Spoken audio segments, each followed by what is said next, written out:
और रोना नहीं, हम जगाते हैं, लोगों को बताते हैं कि भाई ये ईवीएम जो है जिन देशों ने बनाई है उन लोगों ने आज तक लागू नहीं की अपने यहाँ, बैलेट पेपर से चुनाव कराती है।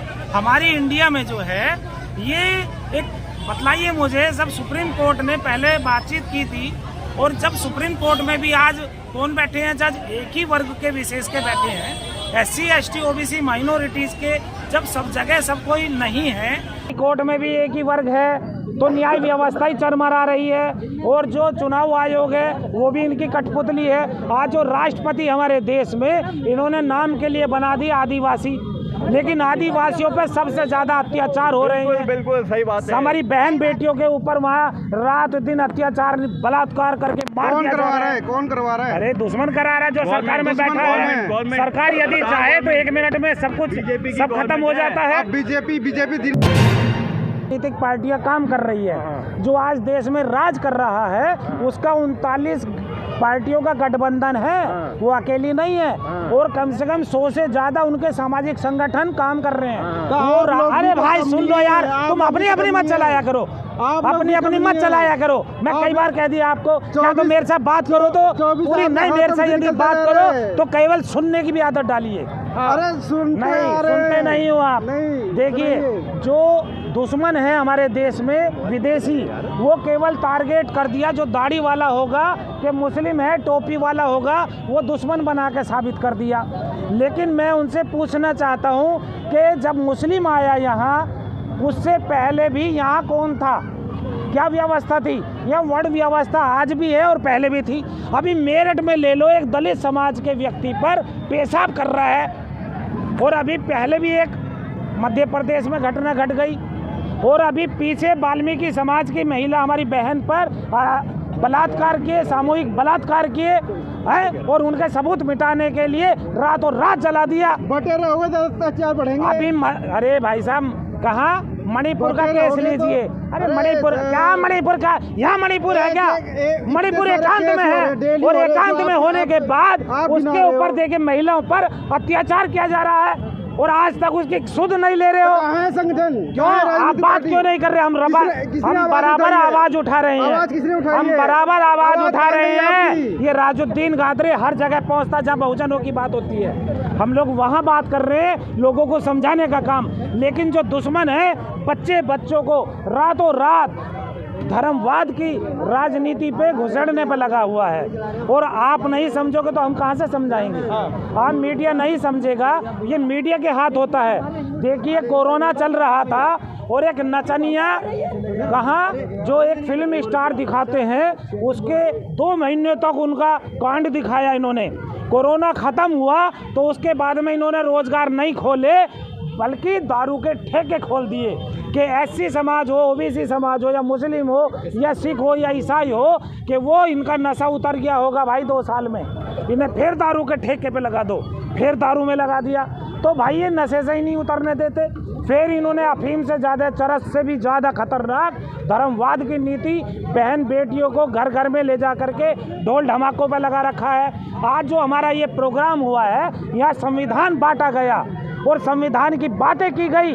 क्यों दुश्मन नहीं करेगा कि आप यदि शिक्षित हो जाओगे तो आप आवाज़ उठाने वाले बन जाओगे, तो दुश्मन नहीं चाहता है। 2024 अब है, अब ये बताइए क्या होगा 2024 में? भाई क्या होगा? अरे मेरे भाई देखिए, केंद्र में भी वो, मैं बता रहा हूँ ना, सुप्रीम कोर्ट में भी वही है, हाई कोर्ट में भी एक ही वर्ग है, तो न्याय व्यवस्था ही चरमरा रही है। और जो चुनाव आयोग है वो भी इनकी कठपुतली है। आज जो राष्ट्रपति हमारे देश में इन्होंने नाम के लिए बना दी आदिवासी, लेकिन आदिवासियों पे सबसे ज्यादा अत्याचार हो रहे हैं। बिल्कुल सही बात है। हमारी बहन बेटियों के ऊपर वहाँ रात दिन अत्याचार बलात्कार करके मार दिया जा रहा है। कौन करवा रहा है? अरे दुश्मन करा रहा है जो सरकार में बैठा है। सरकार यदि चाहे तो 1 मिनट में सब कुछ सब खत्म हो जाता है। बीजेपी दिन रात चला रहे, तो कोई अच्छा काम भी करके दिखा दे। ऐसे संगठन का, ऐसी पार्टी का नाम भी अपने मुँह से नहीं लेना चाहता। सही बात है, ना मुझे चाहिए। ये तो उठा पटक है और ये राजनीति है। इसमें ये इन लोगों का कान इधर से पकड़ो या इधर से पकड़ो, बात एक ही है, चाहे वो बीजेपी आ जाए या कांग्रेस आ जाए। तो मायावती भी तो नहीं है? अरे भाई मेरे, मायावती भी इन्हीं लोगों की बात कर रही है। मायावती ने विधानसभा में चुनाव लड़ा, हाँ। सुपड़ा साफ, भैया सुपड़ा साहब तो ईवीएम है, इनके हाथ में सारी कठपुतली है, बाकी तो सब कुछ इन्हीं के हाथ में जब चल रहा है। मतलब अब हार गए तो आप ईवीएम का रोना रो रहे हैं? ईवीएम का तो हम तो पहले से रोते हैं, और रोना नहीं, हम जगाते हैं, लोगों को बताते हैं कि भाई ये ईवीएम जो है जिन देशों ने बनाई है उन लोगों ने आज तक लागू नहीं की अपने यहाँ, बैलेट पेपर से चुनाव कराती है। हमारी इंडिया में जो है ये एक बतलाइए मुझे, सब सुप्रीम कोर्ट ने पहले बातचीत की थी, और जब सुप्रीम कोर्ट में भी आज कौन बैठे हैं जज, एक ही वर्ग के विशेष के बैठे हैं, SC ST OBC माइनॉरिटीज के, जब सब जगह सब कोई नहीं है तो आज आरक्षण का भी ये लोग दे रहे हैं। वीवीपैट के जब रुझान शुरू हो रहे थे तब आप आगे थे, कौन आगे? ईवीएम में आधे घंटे में लुढ़क गए। अरे भैया ये सब खेल होता है, जब आपके हाथ में ये झुंझुना है मोबाइल का तो इसमें क्या होता है, इसमें चाहे तो किसी को बना दो, चाहे डिलीट मार दो, चाहे ऊपर ले जाओ या नीचे ले जाओ, सब आपके हाथ है। और जो लिखतम होगा, यदि मैंने आपको कोई चीज लिख करके दे दी तो 100 साल भी बाद निकालोगे वही लिखा हुआ मिलेगा। और जो ये आपके हाथ में डिजिटल है तो डिजिटल में तो आप कुछ भी करो, मिटा लो या लिख दो। ऐसे ईवीएम का खेल है कि आप उसमें बढ़ा लो या घटा लो, कुछ भी कर लो आपके हाथ। सेमीफाइनल हार गए, फाइनल कैसे जीत पाएंगे? नहीं होता, ये सब राजनीति है, सब उठा पटक होती है, कभी जीत होती है लोगों की, कभी हार होती है। और ये पब्लिक का रुझान है, जो आज की डेट में केंद्र सरकार है उसके हाथ में मीडिया है। और मीडिया में ये देखिए कि जो आज कहाँ पे इजराइल में जो हो रहा है, जो इजरायली हैं, आतंकी हैं, मुद्दा तो आज का है विधानसभा का, मैं उसी मुद्दे पे आ रहा हूँ, आप अपनी मत चलाया करिए। मैं इजराइल की बात कर रहा हूँ तो मीडिया इजराइल दिखा रही है, जबकि आज तक हमारे भारत ने जो स्टैंड लिया आज है, नतीजे देखकर मीडिया खुश है। अरे मेरे भाई सुन लो ना, मीडिया क्यों खुश है? क्योंकि वो जो चाहती है, जो सरकार में उन्हें जब मोटे मोटे माल मिल रहे हैं तो मीडिया अपना आप खुश होगी।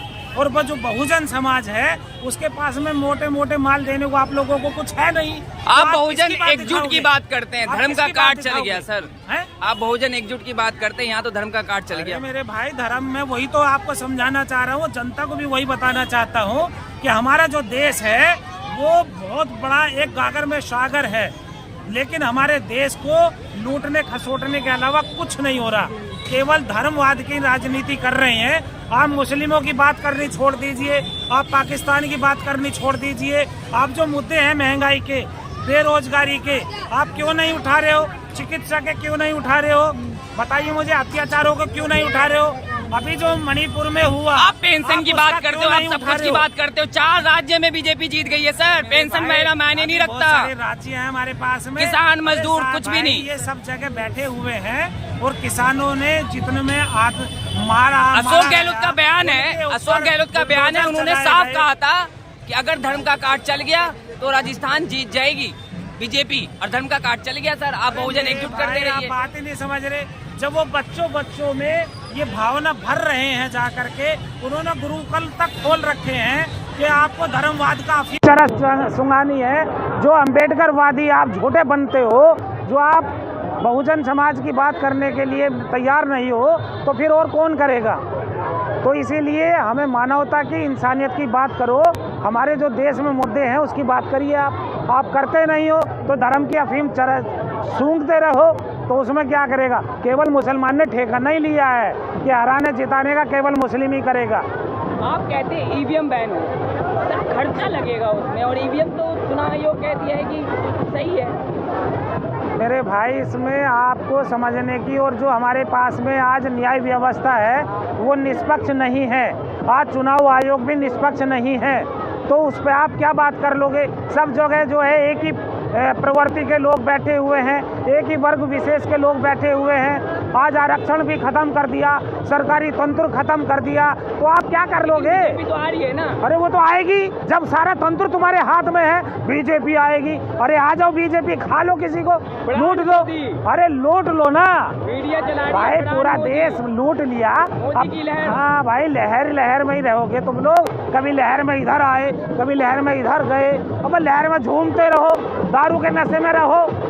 अभी कोरोना खत्म हुआ था तो कहाँ लगाया उसने? रोजगार नहीं दिया, महंगाई खत्म नहीं करी। अरे भाई साहब, ये ढोल तो बारात का बज रहा है, बीजेपी की खुशी में अरे सबकी बजता है। आपकी भी शादी होगी, आपके में भी बजेगा।